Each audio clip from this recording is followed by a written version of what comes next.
Hi guys, good afternoon. Ayan. Nakikita nyo ba ang lakas ng ulan? Sa tagal-tagal ng mainit ang panahon. Ay, kumikidlat. Mainit ang panahon, sulit. Tapos ngayon, bumus ang ulan ng sobra. Ayan. Tingnan nyo ang kalsada. Nakita nyo? Ang taas ng baha. Ayan o. Oh, baha. Baha. Baha. Jesse Boy. Ayan si Jesse Boy. Kita nyo yan? Oh.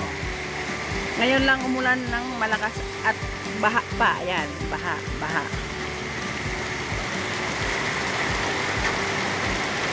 Baha dito sa harap namin. Kumikidlat. So ayan. Update ko lang ang aming panahon ngayon. Nakikita nyo ang dilim ng tubig. Maitim. Galing niya sa kanal na siguro barado yung mga kanal. Tapos yung mga istak-istak na dumi sa kanal, ayan, lumabas dyan. Kaya sa amin na, ayan, mabaho.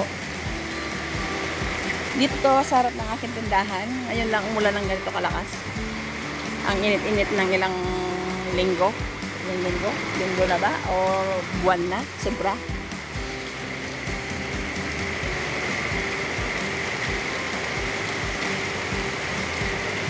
Pagkatapos ng baha na yan, ayan, ano dyan lahat ng putik. Putik! Ay, yung basurahan ko. Ayun, nagos yung basurahan ko. Buti na lang nangalangan ng timba. Ay, ng ano, Honda, ng motor. Kung hindi nadala. So, ayan.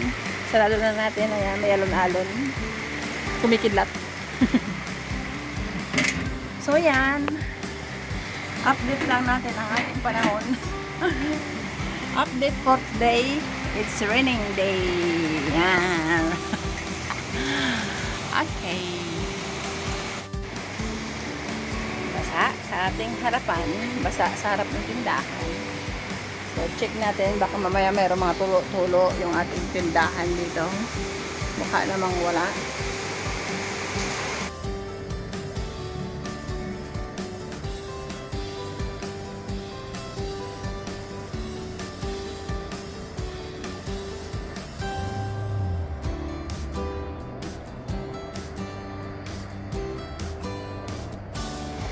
Okay.